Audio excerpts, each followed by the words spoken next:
Thanks for coming out. I'm Troy Cross. Middle of the night, I ditched my slides just for one slide, which is this one. I'm going ultra minimalist. Favorite animal, yeah. Also happened in the middle of the night, an American friend sent me a message. Why are you continuing to go to these conferences? It costs a lot of money. You see the same people. They say the same things. You could just be stacking sats. And I didn't really have a good answer right away. It was the middle of the night. And then it's like just kept turning over in my head. And I think it's, in short, that we live surrounded by midwits. We're surrounded by midwits. And I want to be among the 80 IQ plebs and the right curvers like Lynn Alden. And I think, oh no, that's kind of a mean thought. It's not just that. Really, like Michael Saylor said yesterday, there's no such thing as an enemy of Bitcoin. There are only people who don't yet know how it helps them. And the very same thing that he said for money is true for energy. We have a lot of enemies in the Bitcoin and energy scene, we think. They're not really enemies. They're people who don't yet understand what Bitcoin can do for them. So this section of talks and panels that I've put together are designed to showcase, I think, what many of you already see who are here, have seen, but most of the world has not seen. And just like you got into Bitcoin at some point and were surrounded by midwits who had thousands of objections, and you maybe yourself were one of those midwits, it's the same in energy. And even for people in Bitcoin, I don't think people understand exactly where Bitcoin mining is headed and what role it's going to play in the next 5 years, the next 10 years. They're stuck in the past, in the recent past of Bitcoin. And so another thing this is designed to do is give you a vision of where Bitcoin is headed in terms of its impact on energy systems and the environment, because I think it's different than the past and it's not well understood. And again, in the middle of the night, I was thinking about how to convey this most succinctly. And I thought of something kind of offensive to some of you. And that is, the key to understanding the future of Bitcoin is realizing that Bitcoin mining sucks. Bitcoin mining sucks. It's a terrible business. It's the worst business in the world. If you understand why that is, you'll understand the future of mining.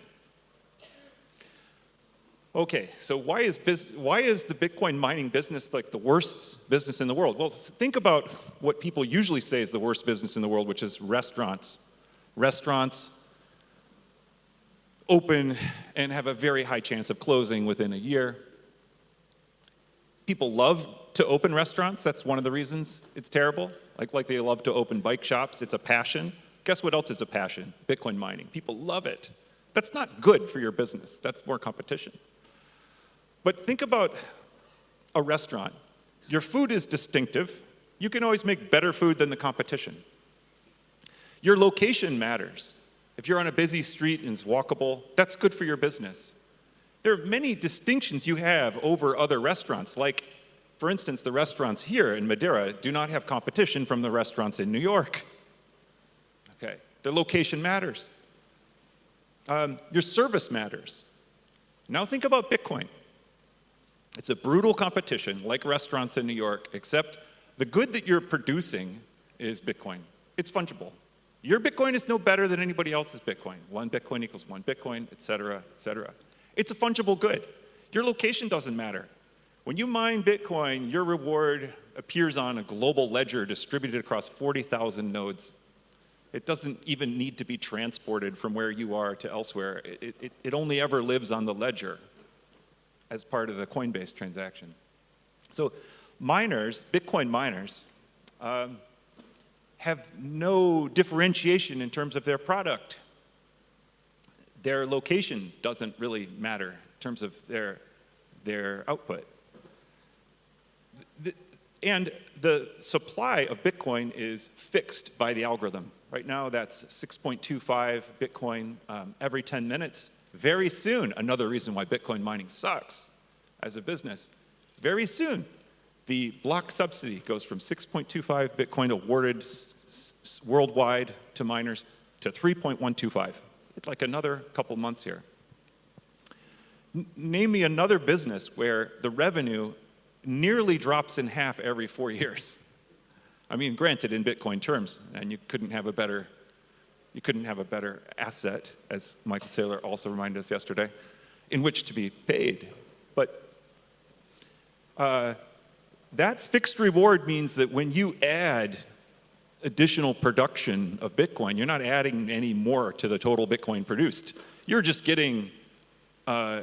reducing the amount of Bitcoin that each individual gets. Let me back up a second. What is Bitcoin mining? Not understood from the perspective of the protocol, but just the miner's economics. You take electricity in and you get Bitcoin out. You also get heat out on the physical side. How much Bitcoin do you get out? Well, you take that global reward that all Bitcoiners get, and you basically get a proportion of that that is equivalent to your percentage of the whole network, roughly.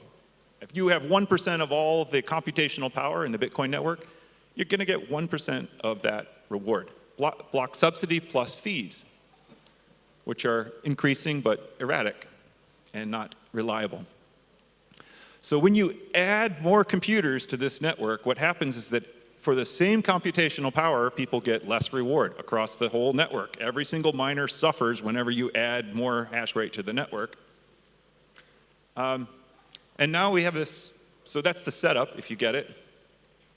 Now we have this question. If people are making money on mining, what do you think happens?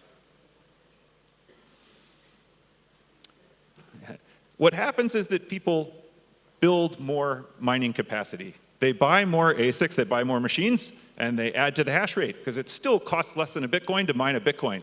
And pretty soon, we get more hash rate. What happens when we get more hash rate, more computational power? Everybody gets paid less. If every miner had equivalent input costs, which they don't, but if they had the equivalent input costs, you would predict that the profit margins for mining would drop to 0 for everybody, basically. Just enough that it wouldn't make any sense to buy any more machines and plug them in. Okay, so that's the basic setup. And that's why mining sucks. It has no barrier to entry. The machines are identical, the product is identical, and the transport is free and global and instant. So, it's just kind of like driving for Uber or car share. But imagine that all the cars' models are the same and your location doesn't even matter. And the service is exactly identical. So you don't even get rated. People are going to keep driving for Uber until it does not pay anything to drive for Uber. Okay, are you down on mining now? You can see why it sucks. Good. The miners will never tell you this. Because they're trying to pump their bags. Okay, but it's the truth. Now, there's this huge exception, which is the cost of power is 70 to 80% of a miner's expenses. And the cost of power is anything but uniform. It is radically divergent around the world, and from place to place, and from time to time, within a day, in the same place, because power is unevenly distributed. And that gives a tremendous edge to miners who have cheaper power. So we put these two thoughts together, that power is unevenly distributed, it's abundant in some places and it's scarce in others, with the thought that mining sucks, and that apart from the price of power, there's very little to differentiate miners. Miners will tell you their operational efficiencies, they have a special firmware, they've got patents, blah, blah. It's all overwhelmed by the cost of power. So what do you think happens, just given this setup? This mining network finds the cheapest power in the world. If you're not mining with the cheapest power in the world, you're not long for this world. You're going to be out of business very soon, because people will keep adding hash rate in the places where it's cheaper to mine until you're no longer in business. Okay, that's kind of the high-level overview that I have in my own mental model and that I want to give to you. Everything else that comes up in these panels today is like downstream of that thought. Bitcoin mining is a special consumer of energy. It is incredibly cost-sensitive, and that is only increasing. Only increasing because the ASICs are depreciating slower, meaning the cost of power is a greater and greater percentage of miner profits. And it's also portable, it's scalable, it's time agnostic, it's location agnostic, and it's good as fungible. Once you understand that, you'll never accept the comparison, again, between mining and cities or countries or even other industries, because a city does not use power when it's available and where it's available. It demands power on its terms. And our power system, more and more, now that we're switching to intermittent sources, is going to be highly unevenly distributed. We have in some places power crises. In other places we have negatively priced power. Power that is trapped without sufficient transmission. We have long queues to bring power onto the grid. I like to say people have in their head this idea that we shouldn't use power, we should conserve power. I think this is a mistake. It's a fundamental misunderstanding of the energy systems. There's something true behind it, but it's more subtle. The truth is, we shouldn't use power when and where power is scarce. At those points where the grid can't supply power, we shouldn't be using it. We're going to drive up the cost of power. And we're going to create emissions. When and where energy is abundant, which is typically comes from stranded power, power that's coming from intermittent renewables at times when the grid doesn't need it, from waste, you should use that power. Because right now that power is being wasted, and if you bring in a buyer of the power, you suddenly provide a revenue stream for the generator. And if that generator is the sort of power that you want to incentivize, it needs revenue in order to grow. So just to step back, the mantra, don't use power, conserve power, it's wrong. It doesn't fit our energy system or our grid. Don't use power when and where it's scarce. Use it and pay for it where it's abundant.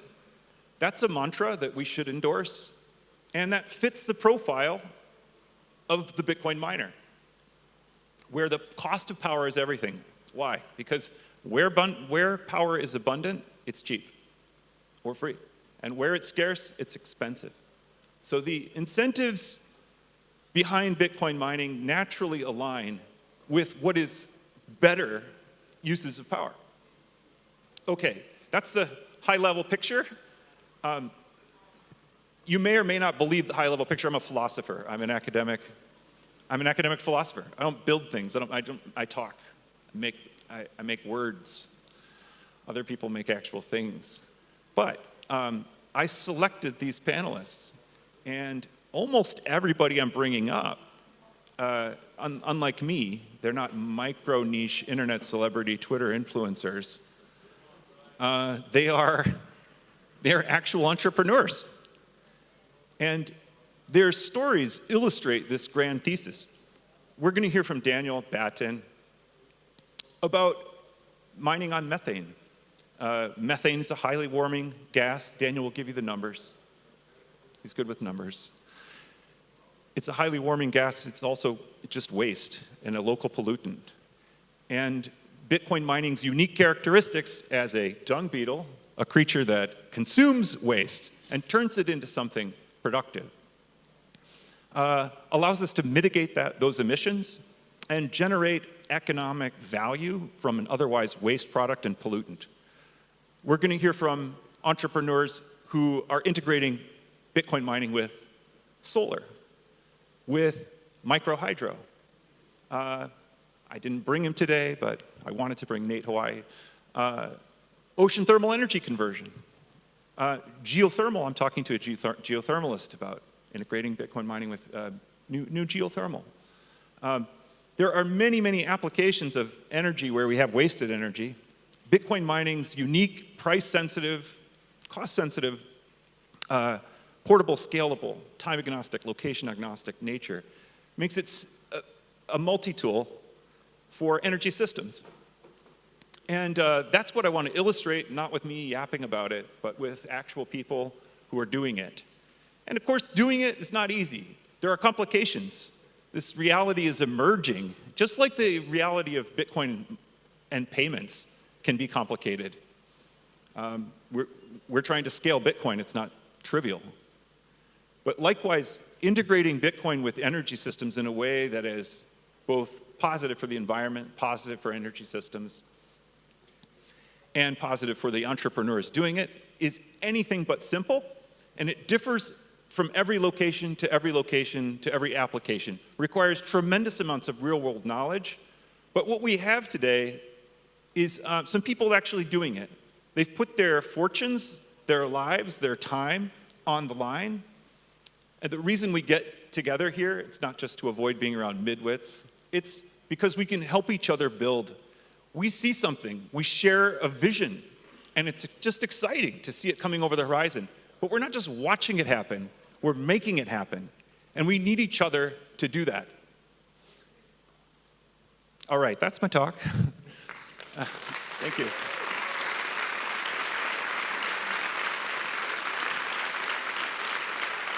Okay. That's my talk, and now I also have to fill 2 minutes while Daniel Batten gets ready, I've been told. So, I'm not a DJ, I'm a philosopher. I don't know how to do this. I'm not Daniel Prince either. Thank you. But yeah, I do appreciate your support.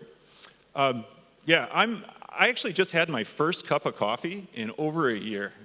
So if I look wired, like I am, I was up all night thinking about this, but also I buzzed, and later today I'm going to be completely frazzled.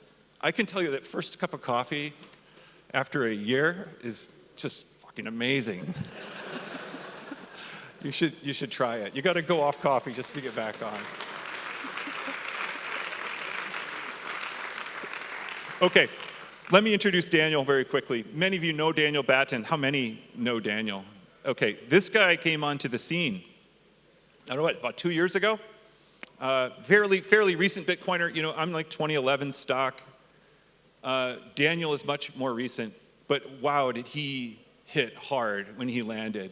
He saw something and pursued it with incredible passion. Daniel is an actor. First of all, he was an actor. He was in a very popular advertisement in New Zealand. He's a coach, life coach. He's a meditation teacher. He's a coach for entrepreneurs. He is himself a serial entrepreneur, and he's an investor. And he's taken the Bitcoin world by storm. He's single-handedly marshaled a team to gather data on Bitcoin mining's impacts and to raise awareness about basically the FUD that comes our way that's misinformed. And he's in the trenches like I am, but he's way deeper than I am on Twitter, and I can tell you it's very emotionally draining.